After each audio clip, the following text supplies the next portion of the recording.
So let me show you the exact reason why you shouldn't listen to national real estate news. It's a waste of time. And I've been saying this for many years now, that if you want to do well in your real estate journey, you have to know your local market.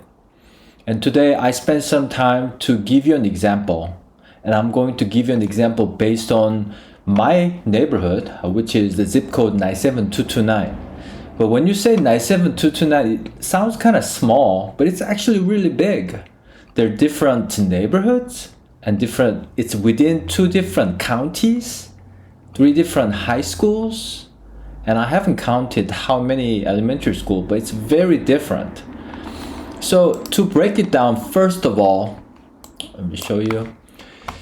97229 in Northwest Portland, it basically has different neighborhoods.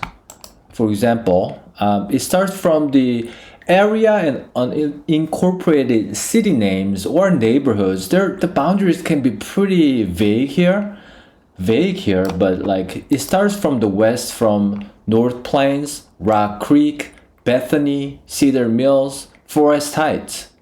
And within each areas, there are different price brackets too, into the micro neighborhoods based on the location and the school districts. And then within the real estate size and value segment within the specific neighborhood, what I mean by that is, if you just look at one elementary school neighborhood, I'm gonna give you my neighborhood, Finley Elementary School. It can be pretty small, but within this neighborhood, there are multi-million-dollar home markets, and then there is first-time home, townhome, and condo market, which is different than first-time home, single-family, and then there's a move-up price homes, and then there's a mid-luxury market as well. So I basically broke it down to about 5 different neighborhoods. I'm not going to show you all the details of these, but that's what I'm telling you. What I'm saying is, if you apply the price per square foot of the luxury and acreage market to first-time townhome, it's not going to make any sense. In fact, if you apply the first single-family home pricing, let's say about like $330 per square foot, into the luxury acreage or mid-luxury, you're going to be off mark by like 20% almost. Is it? No, not quite. About 10 to 15%. Because when you look at the mid-luxury market, right now that I see in my neighborhood, it's about, pending price is about $309 per square foot. But if you look at the single-family home bracket, which is like less than about 2,200 square feet, they're close to $340 per square foot. And I'm going to give you the exact numbers after this. So, when you go to like Zillow, Redfin, all these big websites, they do have by the zip code breakdown of the price per square foot and everything, but they don't have the ability to break it down to even smaller market, and they don't even know what the smaller market is really. They basically bunch it up. For example, 972, you go to Zillow or Altos or whatever, they're just gonna bunch the whole thing up. They don't separate the market segment based on the price point or the size. Altos does that, but at the same time, Altos doesn't know the difference between the Multnomah County, which is up that way, or the Washington County. The property taxes are like hugely different. I want to say close to about 30 to 40% more expensive in Multnomah County, which is affecting the home values of that neighborhood. So let me give you a specific example. I basically broke it down to different, oops, that's my email there. Oops. Boy, you're seeing, okay. Do you see my screen here? Yeah, oh, here we go. I thought I was showing you something I shouldn't have. So the first one is the, I did it at 3,400 square foot and bigger homes, excluding acreage homes, excluding luxury homes. This is more like a mid-luxury price point in Portland, Oregon.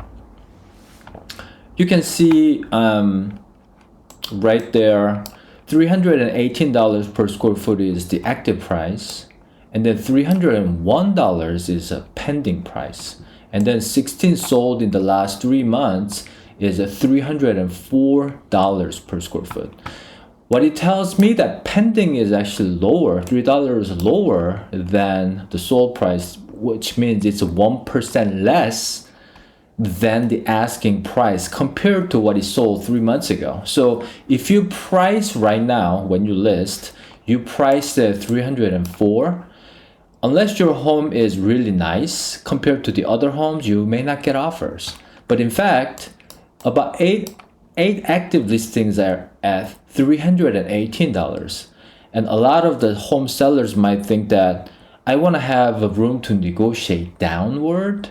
But in a downward market, you may chase that market constantly and may not be able to attract the right offer. And so that's a good example there. And then I'm gonna go to the next the market segment, which is between 2,200 and 3,400 within the 97229, within Sunset and Westview High School, excluding the Lincoln High School, which is the Multnomah County tax, and everything is different there, right? So I had to really break it down. And so within the two big high schools, I broke it down to a different buyer group, different seller group, which I call the move and upper, because it is where when you have one or two kids, they go to high school level, they want their separate rooms. The home size become anywhere between like 2,500 square foot and up to about 4,000, depending on. But when it comes to 4,000, it becomes more like a luxury home. And so I broke it down to 3,400 as low as 2,200 square feet. And in this market, the price, as you can see, is very different. Instead of $304, about $1,500 more expensive in the smaller homes, right? And in this market, pending is $1 actually higher than the sold. And the active is lower than the pending. So to me, this market is more tuned into what's going on right now, because the current active listings, maybe they have the realization the market is going down a little bit. So they're not really overpricing like the luxury market was. And so based on that, my guess is that there are going to be more pending. Yeah, as you can see, 24 pending versus 10 active. Because of this realization, because of this pricing ahead of the market. In this market, a lot of the homes, in my opinion, are sort of like relocating out to different jobs, because we had some Intel layoffs recently. And these home sellers, they need to sell, and they're not going to mess around. And so they're going to price ahead of the market, which is why you see this lower price by $4, which is like 1%, right? And so the market is really fast here. So 10 active, 24 pending in the last, I think I said it for without any time frame. 42 sold is 3 months. So that's what you can see. Now, if you go to smaller market, it gets even more expensive by price per square foot. Price per square foot, so this is single family home under 2,200 square feet.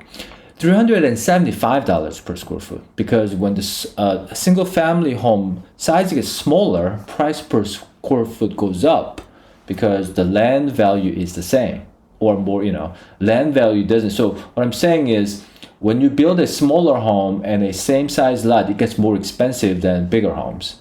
I hope that makes sense. So in this market, what I can tell you is like 11 active, $348 versus $349. It's very close. So things are moving well, and things are priced pretty well. And in this case, some sellers may have to do the price adjustment, some may not have to. In fact, the median days on the market is 5 days, meaning they probably got the offer in the first week. And then pending and then selling at the median days, I mean, you can see they're selling pretty fast. let's see, and price, basically this is like almost like an entry point for the single family home market in this Bethany neighborhood.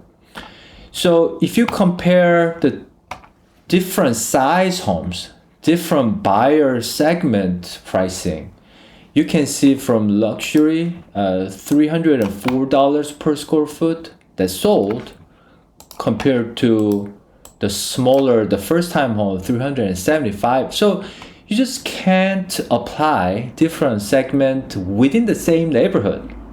I'm not even talking about the same zip code. I'm talking about same neighborhood. You cannot apply the single family home, the entry home pricing into luxury home. And so, and then if you go like Alto's report, I like Alto's because they're about 1 week old data. It's one of the most fast, up-to-date data.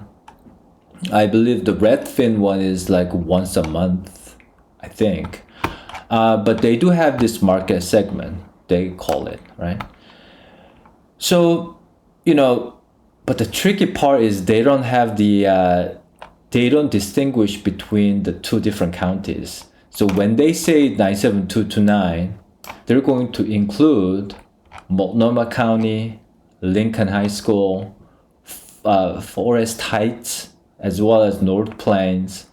So it's just completely different number. This number isn't as accurate. It just give you overview, like all the other national real estate news. So I hope that makes sense. I hope you don't waste your time by going really listening to Zillow or big MSNBC, like CNN, all this marketplace, blah blah blah. All they're doing is one of the most extreme, most drastic or dramatic market about Miami falling down to the ground. That's how they sell news. That's how they make money. And so it's kind of like politics almost. I don't want to get into politics, but that's what it is. So my last point here is that because of this, you have to know your market. You have to know your specific market. I like to go down to elementary school, and within the elementary school, you have to look at different price bracket to see where your home value is, or to see how much you're paying, or you're overpaying, underpaying when you're buying a home in a specific neighborhood. This is why Zillow estimates or Redfin estimates cannot be that accurate, because they are not thinking or looking at the way realtors like myself look at. Maybe someday they could use the AI and maybe think like me. They could actually like scrub what I'm saying right now, and just AI could be as smart as me or better maybe. Someday I may lose my job, but until then, just talk to your local realtors, because they're going to give you the most up-to-date, most accurate information so that you do well in real estate buying or selling. So thanks so much for watching. If you hit the like button and subscribe, that's going to help my channel greatly. So I do appreciate that. And have a great day.